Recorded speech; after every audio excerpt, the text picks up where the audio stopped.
of a flower. I would say most because all the action happens here. How? It has got a long stalk, something like this. It has got a flat knob-like structure upper, and it has got a belly-like structure here, which has certain round globules, which Neha you had seen. Those are the ovules. So basically, this Ma'am, is, can yeah, I ask something? yeah. Tell me. Ma'am, what is the difference between petiole and pedicel? I'll answer. Let's just finish this and I'll answer. Okay, So ma'am. basically, this globular structure is known as the ovary, and the later which forms into a seeds is known as the ovules. Okay, now who is going to explain this structure to me? Gynecium, who is going to explain it to me? Ma'am, may I? Yeah, please do. Bhumika. Yeah. Ma'am, so on top we have stigma. Mm-hmm. So, and then below that we have style, which has like the pollen tube in it, Mm-hmm. and ovary, and then we have the ovary, it's the circular part Mm-hmm. which contains the ovules inside it. Correct. Very good. Excellent. So that these are the four worlds. These are the Ma'am, can four. I add something? Yeah, please do. Through the pollen grains come through the stigma and then goes to the tube called style and then reaches into the ovary, which is called as fertilization. And then the ovary is turning into a fruit and a seed. Very good. Excellent. So you've actually completed the process of fertilization. Okay. Yes, ma'am. Now let me come to a very, very important and a very critical question. What is a petiole and what is a pedicel? Both are could be a little confusing, but pedicel is the stalk. Both are stalks. Let me tell you what are stalks. In Hindi we say danthal, right? The stick-like structure. But a petiole is a stalk of a leaf and pedicel is a stalk of a flower. This is the difference. Is it So, clear? ma'am, okay, these two are petiole means the stalks of the leaf and pedicel means the stalk of the flower. Correct, correct. Oh. But there are high chances of, even when I was a child, I used to get confused. So please get it very clear. Write the definition in somewhere so that, you don't get confused. Ma'am, so can you give us 2 minutes to write it? Sure, take your time. Also do a drawing, right? So this is basically a petiole. Petiole continues into a midriff and then veins. So this is the petiole. And in flower, this is the pedicel. This long stalk is known as the pedicel. Darshil, Fawaz, Anjali, Riddhima, I hope all of you are able to understand, no? Yashika, Anjali, are you able to hear me? Can you please unmute? By the time, can I ask one doubt? Yeah, sure. Ma'am, in the there is given some figures there like sepal, petal, Correct. and in that G, LS over is given. Why is this so? Okay, LS. Okay, I'll tell you what is LS ovary. Good questions, Neha. These are things which actually, one should know. Okay, let me enlarge it for you. Yeah. So basically, when it is LS, what is the meaning of LS? It is a longitudinal section. What is the meaning of a longitudinal section? For example, I'm just drawing. For example, if there is some structure like this. So what you do while dissection, you take a slice lengthwise. You take a slice, the way you cut a cake, you take a slice lengthwise. So that is known as a longitudinal section. Understood? For example, if you would have cut the ovary like this, then they would have called it a CS, matlab a cross section. You have cut it cross sectionally. You've cut it horizontally. Then they would have said a CS of an ovary. It depends, because if you take a longitudinal section of the ovary, then, in that slice, you can see all the ovules properly. So that's why they have taken a longitudinal section of the ovary. Is that Ma'am, clear? can you please repeat about the CS? CS is a cross section. Wait 1 minute. See, basically, if there is the same stick, right? The same something part, you cut it like this. You just cut it like this. So what you get two portions. One portion is this.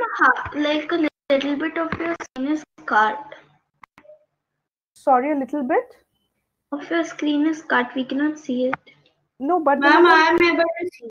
but then again, can you see what I'm drawing? I'm not. I have purposefully, you know, I have enlarged it to show it. So this will be a cross section, CS. So when you take a cross section under the microscope, it will be round in shape, and then you will see the ovules arranged like this. But when you have taken a longitudinal section like this, you will see the ovary like this. The ovules are like this. Have you understood this, Neha? Yeah, ma'am, but again there is one thing written as TS ovary. That means? TS ovary. Okay. TS ovary is basically a transection. Transection. This is a transection, or you know, it's a CS and a TS is the same. They have taken a cross section. They have taken a slice like this. They have cut the flower and they have taken a very thin slice from here. That's what I said. It will be round.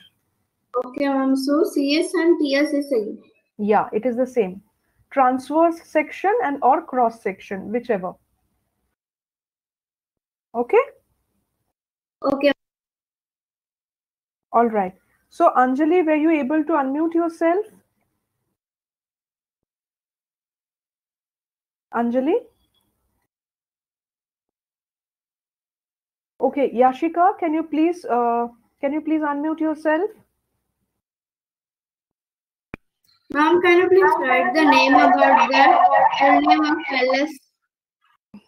Can you please just write it somewhere? I just want to know. Longitudinal section, and that is transverse section or cross section. Okay, ma'am. Please don't rub it. Yeah, sure. Correct. Yes. Read out. So we have discussed sepals, right? Next, read out the next portion.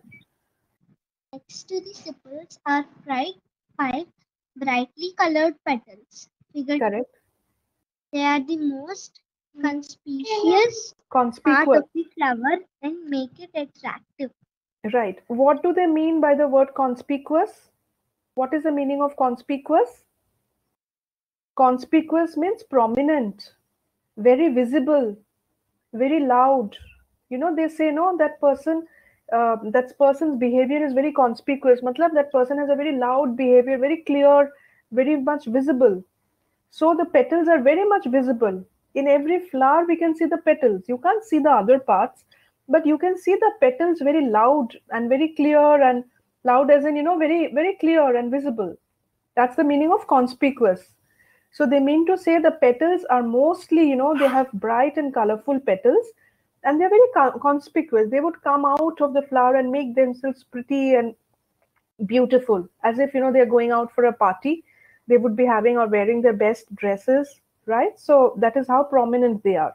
Okay. Next line, Yashika. In the next wall, we find long filaments. Each filament is a part of stamen. Figure 8. It has a distinct tip with two anthers. Correct. So this is what I was saying. This portion is called the stamen. What we also call it the androecium, the male part, right? It has got a very thin filament. It's very thin. You know, when all of you dissect a hibiscus flower, you will get to know this is very thin. And over and above it, there is this structure. You know, there are two portions of it. Each of them again are divided into two, which are called the anther. And as I said, the anther has yellow dust-like particles, which is called the pollen grains. Okay. Next line. Split open an anther, we find fine yellow particles in the anther. These are pollen grains. Correct. These are pollen grains. Good. Now we come to the next word. Yashika, read this out.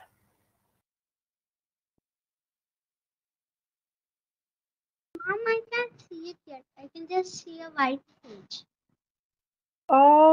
Can't you see slide number 17? Can you see it now? No, ma'am.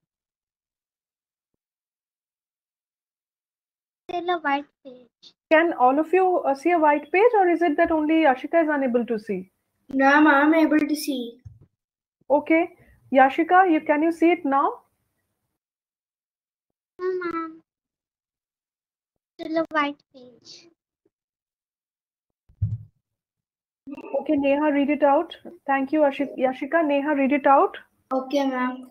In the next hall, we find a single elongated structure in the center of the flower. It is broader below the tapers at the top.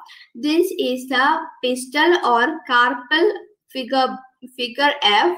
The lower border part is the ovary. Its slender, elongated part is the style. The end of the style, which is sticky, is the stigma. Correct. So basically, here they are. Remember, I said gynoecium. Gynoecium is also known as the carpel, right? It is also known as the carpel. This is called the gynoecium. Correct. And stamen. Stamen is also known as the androecium. Correct? Ma'am, gynoecium is also known as pistil, right?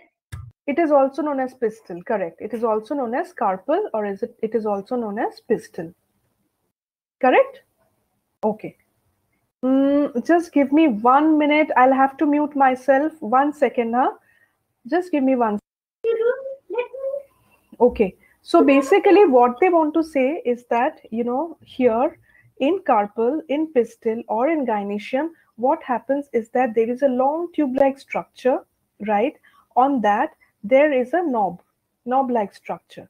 And below that, there is this, structure out here. As I said, the ovules are arranged like this, opposite to each other.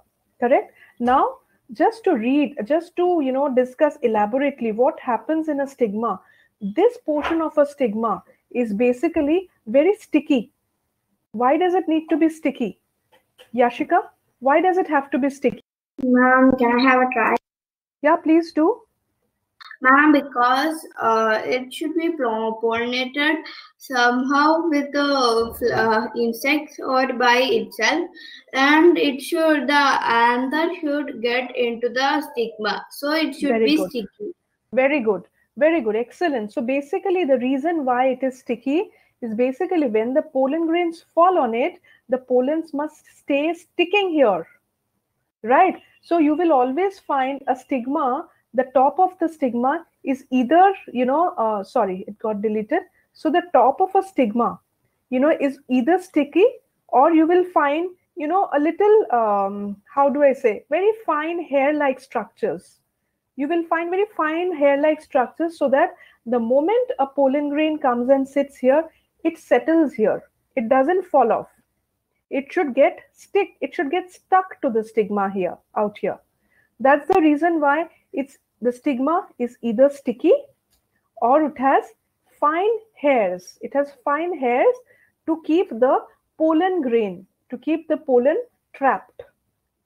So it's like a toothbrush.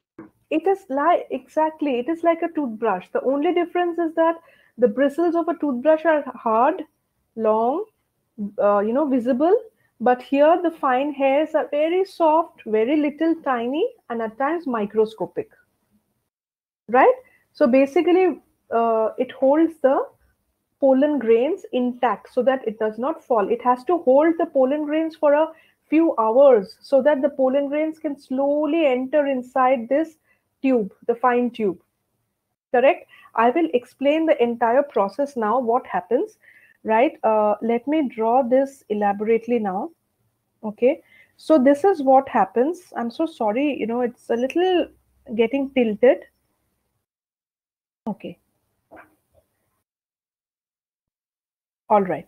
So basically, there would be a bumblebee or a bird, or maybe through self-pollination, all the pollen grains, a few pollen grains would come here, right? It will get stuck here, right? Then what happens is that after a few hours, the pollen grain will grow a small tail-like projection, which is known as a pollen tube. Then again, after a few hours, again, the pollen tube will grow in size. Slowly and slowly, it will grow as long as it will grow till the time it reaches the ovary. Slowly and slowly, it will grow. And after the pollen tube grows, it will enter inside the ovary. This is the ovary, right? It will, somebody, please keep yourself on mute, Darshil. Excuse me, ma'am, I was not able to hear you for 2 minutes. Can you please tell what you are explaining? Yeah, sure. Darshil, kindly